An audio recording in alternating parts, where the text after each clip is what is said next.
Todas somos líderes. Todas ponemos al servicio de nuestras amigas y nuestras hermanas los dones que nos fueron dados. Todas tenemos la oportunidad de compartir sobre cómo Jesús nos transformó. Servir a Dios es un privilegio y una responsabilidad. Hola, soy Elizabeth Herrera, soy hija, soy mamá, soy esposa, soy amiga y hoy tengo la oportunidad de compartir con ustedes sobre cómo retomar la responsabilidad desde su liderazgo. Platicaremos sobre nuestro llamado, platicaremos sobre nuestro compromiso y sobre la responsabilidad que tenemos y el valor de ella en nuestro liderazgo. Para empezar, quiero hacer referencia a que durante este tiempo hemos estado conversando acerca del liderazgo sano.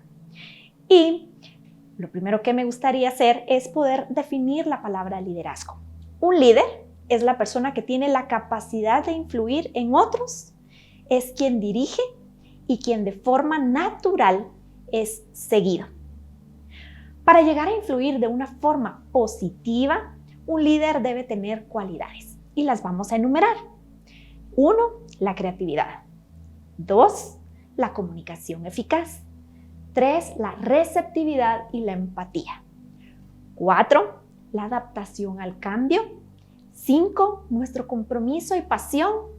Y 6, la que más me gusta, somos inspiradores. La creatividad es la característica que va más allá de lo artístico. A veces pensamos que ser creativo es tener habilidades para el arte, para pintar, para algo que puedan hacer nuestras manos. Cuando hablamos de creatividad, estamos hablando de dar soluciones a problemas cotidianos. Pero esas soluciones no son simples soluciones, son soluciones inesperadas.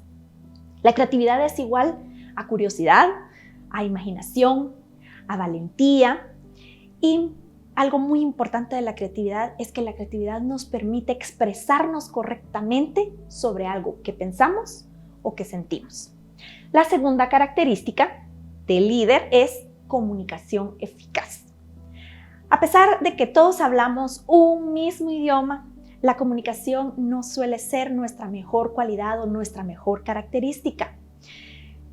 Los malentendidos están a la orden del día siempre, y es que la comunicación tiene un elemento fundamental, que es el sentimiento. Hay un componente emocional muy profundo cuando nos comunicamos. Cuando hablamos, debemos entender que hay dos personas en este intercambio de comunicación. La primera persona comunica y da su mensaje desde su posición, con sus sentimientos, con sus pensamientos. Pero del otro lado está quien nos recibe y esa persona nos recibe desde su posición, desde su pensamiento, desde sus sentimientos. Tenemos que tomar en cuenta que cuando nos comunicamos, estamos comunicándonos desde cómo nos sentimos y tenemos que asegurar que la otra persona está percibiendo nuestro mensaje de una forma correcta, de una forma adecuada, pero sobre todo que lo que dijimos significa lo mismo para mí que para la otra persona. Yo puedo decir algo utilizando un tono de voz. Nuestro tono de voz está conectado directamente con cómo nos sentimos en ese momento, con nuestro estado de ánimo. Y la persona que escucha tiene su propio estado de ánimo con el que recibe el mensaje. Veamos entonces que comunicarse supone que el otro comprendió el mensaje tal y como lo dije. Ahora hablaremos de la receptividad y la empatía. La palabra empatía está muy de moda y siempre pensamos que es ponerse en los zapatos del otro. A mí me gusta más redefinir la empatía desde caminar con los zapatos del otro. El líder es quien puede acompañar ese camino, pero lo tenemos que hacer desde una posición desde acompañar, no desde juzgar. Ser empático no es resolverle los problemas a las demás personas. Tampoco ser empático es vivir o intentar vivir las emociones de las otras personas. Ser empático es conectarme con el sentimiento del otro, es escuchar más y hablar menos. Es aquí cuando el concepto de receptividad y empatía se unen. Tenemos que eliminar el ruido de mis propios pensamientos para sintonizarme y escuchar el sentimiento del otro. La cuarta característica de un líder es la adaptación al cambio. El cambio implica desacomodar, implica transformar, implica redefinir. Es importante señalar que los cambios no son sencillos y que hay personas que disfrutamos el cambio y la transformación, pero hay otras personas que no disfrutan el cambio, que desacomodarse tiene muchas implicaciones y que esa sensación de estar en un proceso de transformación para esas personas no es lo más cómodo. Adaptarse al cambio en ocasiones no es una opción, sino una obligación. Pero como líderes tenemos que estar conscientes de que cuando llegue esa obligación debemos hacerlo con la mejor condición emocional. Aceptarlo, vivirlo y sobre todo tener en cuenta que los cambios traen lecciones de vida que transforman y tenemos que buscar que esa transformación sea positiva, sea para bien y que impacte de una forma correcta y positiva a todos los que nos rodean. La quinta característica del líder es compromiso y pasión. Estas dos palabras, estas dos características están casadas, van de la mano y se conjugan perfectamente con el liderazgo. La traducción literal de la palabra pasión del latín al español es sufrir. Los apasionados lo dan todo por su motivo. Literalmente podemos decir que la sufren. Y el compromiso es una promesa dada. De tal manera que cuando nuestra promesa se une con el motivo de ser, tenemos a una persona determinada viviendo apasionadamente su propósito y el quehacer dentro de su liderazgo. La última característica es ser inspirador. Motivar a otro, es decir, que produzcamos en otras personas las ganas de hacer.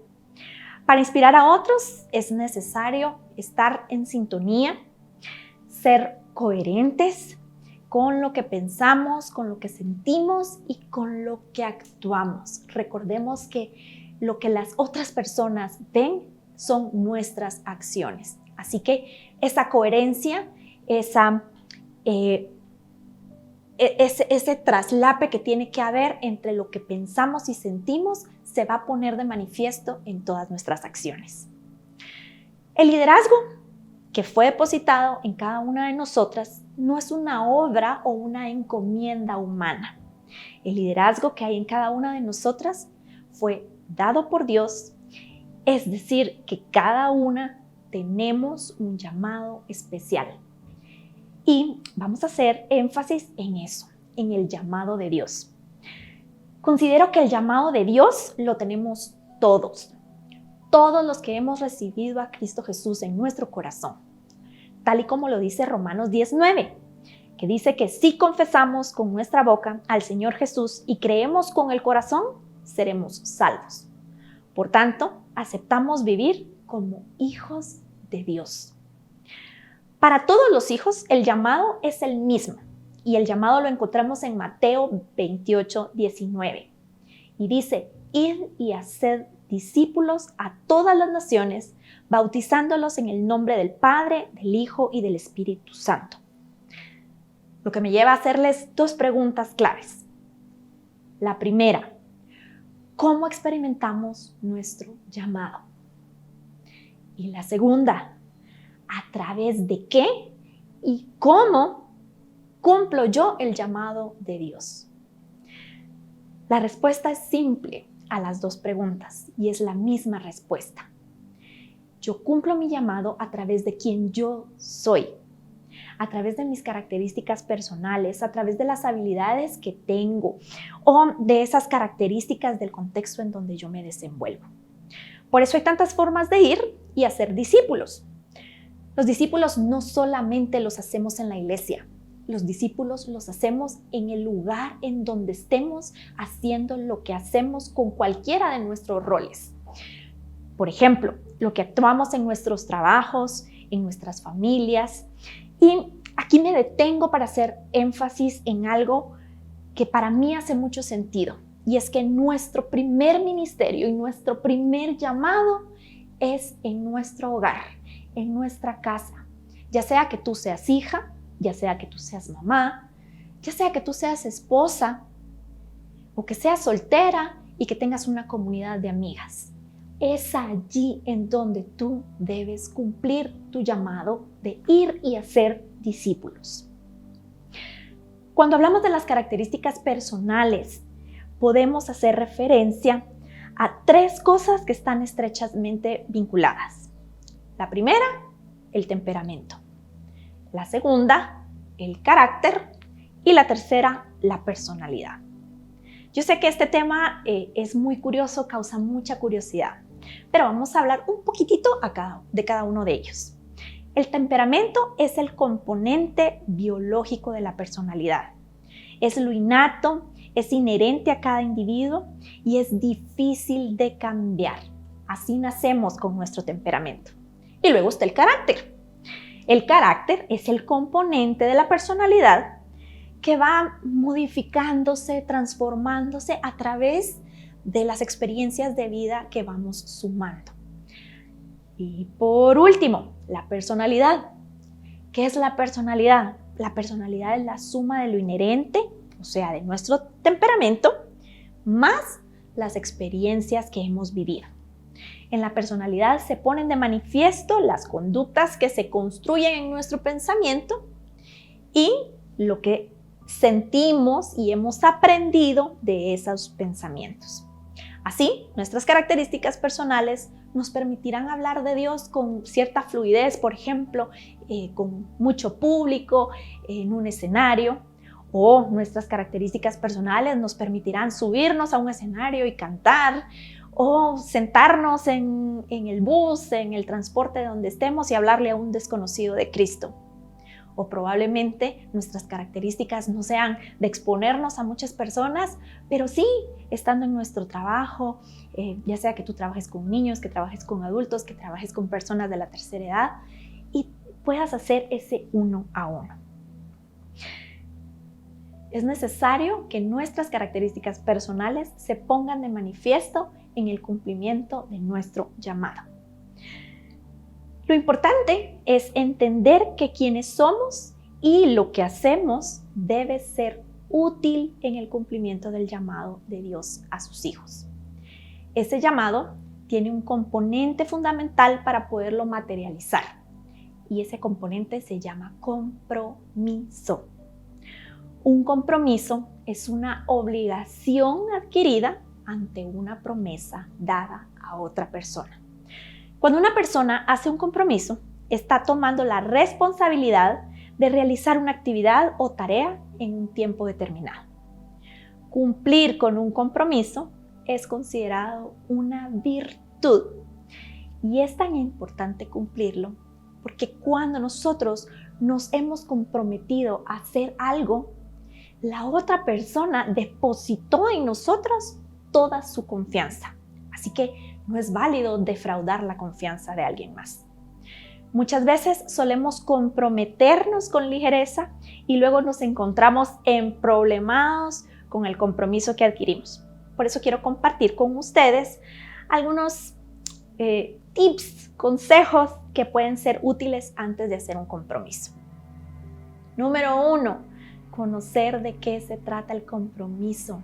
Si usted no sabe a lo que se está comprometiendo, si usted no conoce el tema de lo que se está comprometiendo, si usted no conoce la actividad de lo que se está comprometiendo, no se comprometa.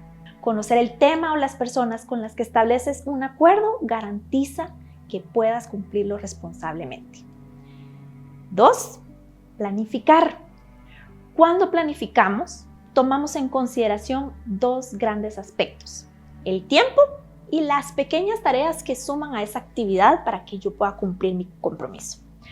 Toda actividad, todo compromiso va a tener una fecha límite, un tiempo útil. Es importante que antes de establecer un compromiso, definas el tiempo que te tomará y que invertirás en el compromiso, así como todas las pequeñas acciones que van a sumar a ese compromiso. Y tercero, mis habilidades y mi disposición.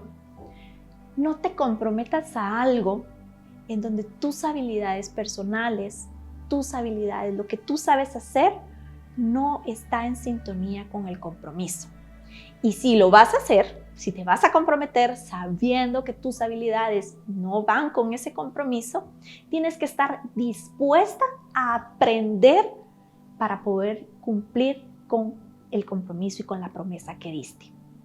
Y por último, un compromiso no es una preocupación. Un compromiso requiere de que te ocupes, no te preocupes. La preocupación es un estado mental vacío, sin frutos. Así que si te vas a comprometer, ocúpate de tu compromiso. La Biblia en Eclesiastés 5:5 dice: mejor es que no prometas y no que prometas y no cumplas. Creo que es el versículo más claro que tenemos en relación al compromiso. La tarea o actividad a la que nos comprometemos debe ser cumplida con responsabilidad, debe dejar un sabor grato y hacer de la relación de confianza entre las partes algo muy bueno. La responsabilidad es una cualidad que todo líder debe tomar. Podemos enumerar algunas características de una persona responsable y quiero que pongamos atención a estas 10 características de las personas responsables. La primera característica es que la persona responsable tiene la conciencia de las consecuencias de sus actos. Creo que eso lo decimos mucho las mamás a los hijos, ¿verdad?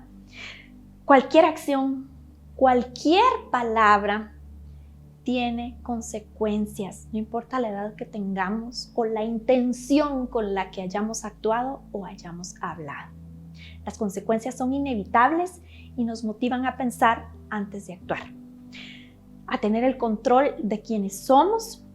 Y es bien importante que recalquemos que no hay esa frase que usualmente usamos, no existe esa frase: lo dije sin querer, lo hice sin querer. Pues de la abundancia de nuestro corazón habla nuestra boca. Y de la abundancia de nuestro corazón hay acciones. Y eso lo encontramos en Lucas 6:45.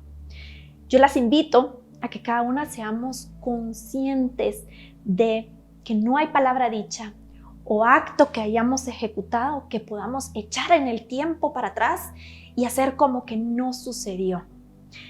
Es de responsables reconocer nuestros errores, pero es de responsables pedir perdón cuando cometí un error y enmendar mi error.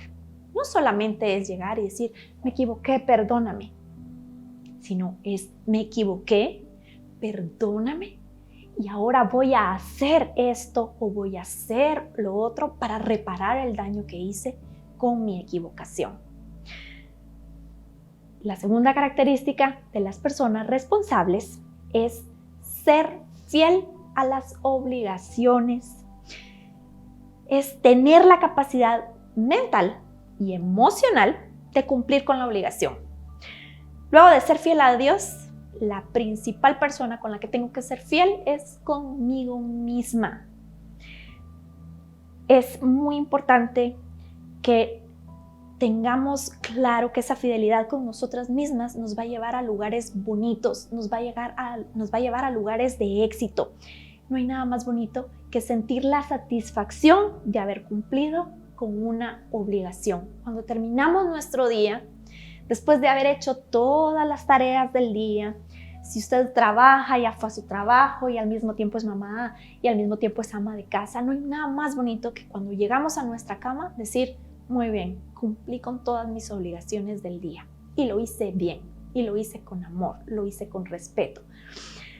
La tercera característica de la persona responsable es que la persona responsable entiende que para cumplir un compromiso se requiere de disciplina y no de motivación. A mí me gusta mucho hablar de esto.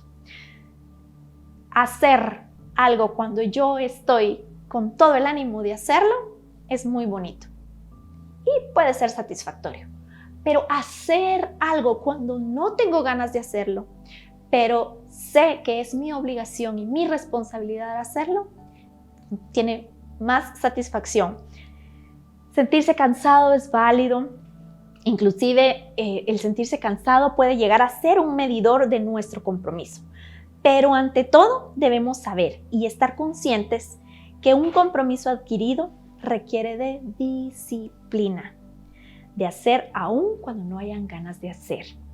Y no necesitamos precisamente de motivación o de esta energía o de estar muy alegres para poder cumplir un compromiso. La cuarta característica es que la persona responsable conoce la puntualidad y la excelencia. Lamentablemente la puntualidad está desvalorizada en nuestro país, la famosa hora chapina. Y lastimosamente la excelencia está mal interpretada, se ha calificado como perfeccionismo y no es así. La puntualidad es un acto de respeto a mi tiempo y al tiempo de los demás. Tiene un valor inmenso, pues significa que respeto al otro. Y la excelencia no es sinónimo de perfección ni de la persona perfecta. Es sinónimo de haber dado lo mejor de mí, todo lo mejor que yo puedo dar. Lo doy y lo pongo al servicio de mi acción, al servicio de lo que estoy haciendo.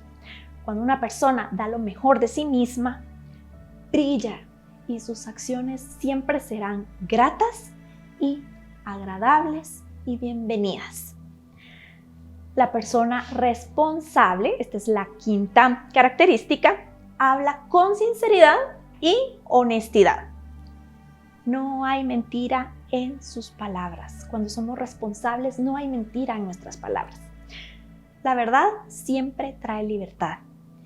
Es un disfrute poder ser sinceros y abrir nuestros corazones, abrir nuestro pensamiento, expresarnos libremente y que el otro nos perciba así. Pero no olvidemos que la sinceridad tiene que ir acompañada de respeto y cautela. No podemos hablar y dejar ir nuestras palabras. Tenemos que ser cuidadosos de no ser ofensivos. ¿Importa lo que decimos? Sí, pero importa más cómo lo decimos. Y por último, nuestras palabras deben ser para bendecir y no para herir.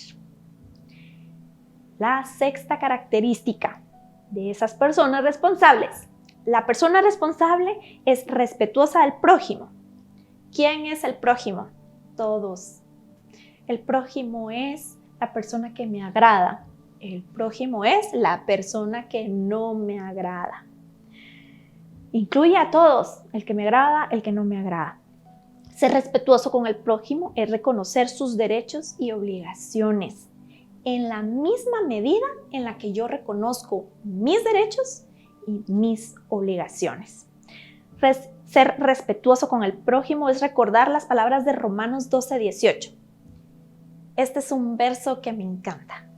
En cuanto dependa de vosotros, estad en paz con todos. Se los recuerdo, Romanos 12:18. Nos vamos a la séptima característica. La persona responsable cumple las normas o las leyes. Las leyes y las normas fueron hechas como un sistema de protección para garantizar nuestro bienestar, para garantizar que podamos convivir en paz, para darnos seguridad de nuestros actos. Las leyes y normas garantizan la sana convivencia, la armonía y el bien común, porque señalan el comportamiento que se espera de una persona dentro de un contexto determinado. Se requiere de autorregulación y de un grado de madurez para poder comprender los beneficios de apegarnos a las normas, de apegarnos a las leyes. Vamos con la octava. La octava es: la persona responsable es íntegra. La integridad no busca atajos, no hacen trampas y se actúa con honorabilidad. Proverbios 10:9 dice: el que anda con integridad anda seguro. Y Levítico 19:11 nos invita a no hurtar, no engañar, no decir mentiras los unos a los otros. Y cuando se habla de hurtar, usualmente hacemos referencia a cosas materiales y no. Nosotros podemos hurtar cosas emocionales o podemos hurtar un sentimiento. Podemos llegar a un lugar y robarle la paz a una familia con nuestros actos o con nuestras palabras. Podemos robar o arrebatar la armonía de un lugar cuando llegamos con una mala intención. Así que solo siendo íntegros y honorables vamos a transformar nuestro mundo y vamos a ser personas de bien. La novena característica: la persona responsable se cuida a sí misma. Sobre todo nosotras mujeres, usualmente queremos cuidar a todos los que están a nuestro alrededor y somos las últimas en nuestro listado de cuidados. Pero las personas somos como vasos. Podemos llenarnos y vaciarnos. Tenemos abiertas las oportunidades para llenarnos de cosas buenas.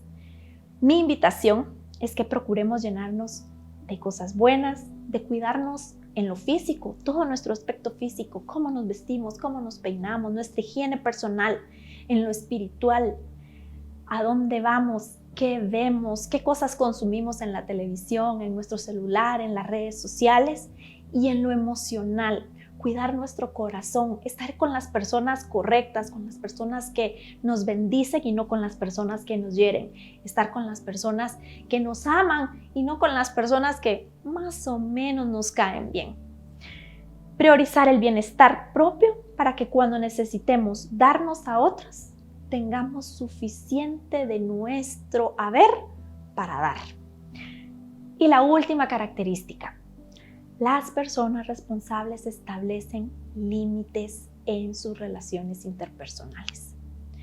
Los límites personales los podemos definir como los sí y los no de una persona. Es decir, lo que considera aceptable o lo que considera inaceptable en su vida. Los límites se establecen como una regla de vida y permiten mi interacción sana con los otros. Bien establecidos, esos límites son la forma de expresar nuestras necesidades, nuestras expectativas y nuestras preferencias. Respecto de los límites podemos hablar mucho y les comparto algunas claves que en lo personal me han ayudado a mí a poner límites.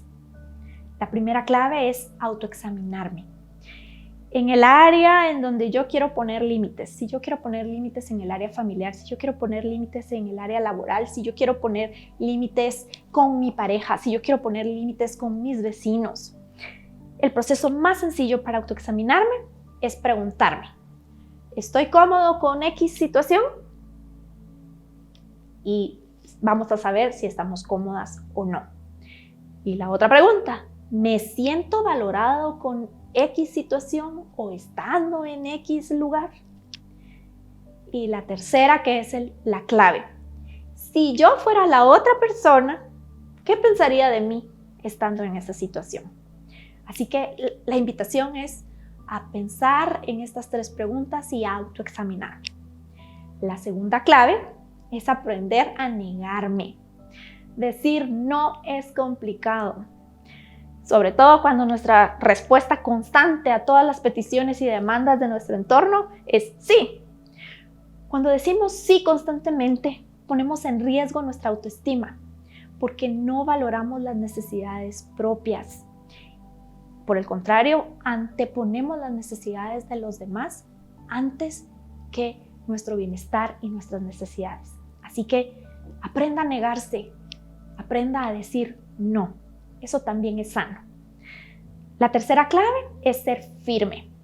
Una vez yo tenga definidas mis límites y los haya comunicado de una forma respetuosa, es decir, que yo ya comuniqué qué necesito, qué prefiero hacer y qué expectativas tengo dentro del contexto en donde estamos, hay que mantenerlos con firmeza, ¿no? A veces sí y a veces no, o dependiendo de mi estado de ánimo.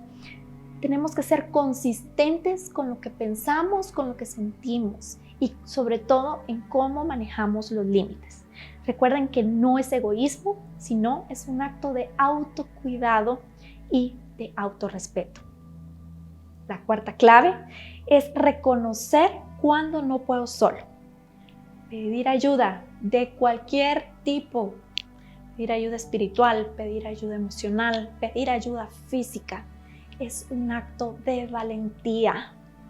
Reconocerme y saber cuándo necesito una mano amiga es un acto de valentía. Servir a Dios es una responsabilidad y un llamado. Nuestro servicio y liderazgo es un privilegio y una responsabilidad. Todas podemos poner al servicio de nuestras amigas, de nuestra comunidad, de nuestra iglesia, de nuestro trabajo, los dones que nos fueron dados para ser discípulos. Para mí ha sido un enorme placer compartir con ustedes. Soy Elizabeth Herrera y que Dios les bendiga.